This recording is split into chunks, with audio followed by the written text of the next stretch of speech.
നടവഴി അടച്ചു കിട്ടിയ മതിൽ പൊളിച്ചു നീക്കി. കിടപ്പ് രോഗിയുടെ ഭാര്യയുടെ പരാതിന്മേലുള്ള RDOയുടെ ഇടപെടലാണ് മതിൽ പൊളിച്ചു നീക്കാൻ സഹായകരമായത്.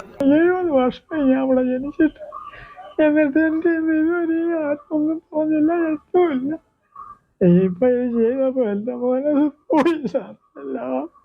ശരീരം ഒരു വശം തളർന്ന് കിടപ്പിലായ തിരുവനന്തപുരം വെമ്പായം കുതിരംകുളം സ്വദേശി ശിവൻപിള്ളയുടെ വീട്ടിലേക്കുള്ള വഴിയാണ് ദിവസങ്ങൾക്ക് മുൻപ് അയൽവാസി മതിൽ കെട്ടി അടച്ചത്. ചികിത്സയ്ക്ക് പുറത്തു പോകാൻ പോലും കഴിയാത്ത അവസ്ഥയിലായിരുന്നു ശിവൻപിള്ള. ശിവൻപിള്ളയുടെ ഭാര്യ ലതികകുമാരി മാണിക്കൽ പഞ്ചായത്തിൽ പരാതി നൽകി. തുടർന്ന് പഞ്ചായത്ത് സെക്രട്ടറിയുടെ നിർദ്ദേശപ്രകാരം പഞ്ചായത്ത് അംഗം സ്ഥലത്തെത്തി.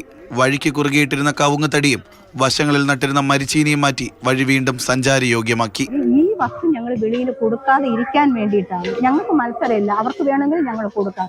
പക്ഷെ ഞങ്ങളെ ജീവനോടെ ഞങ്ങൾ വിട്ടയച്ചാൽ മാത്രം മതി. കാരണം ഭയമാണ്, രാത്രിയിൽ കിടക്കാൻ എനിക്ക് ഭയമാണ്, ഭീഷണിയാണ്.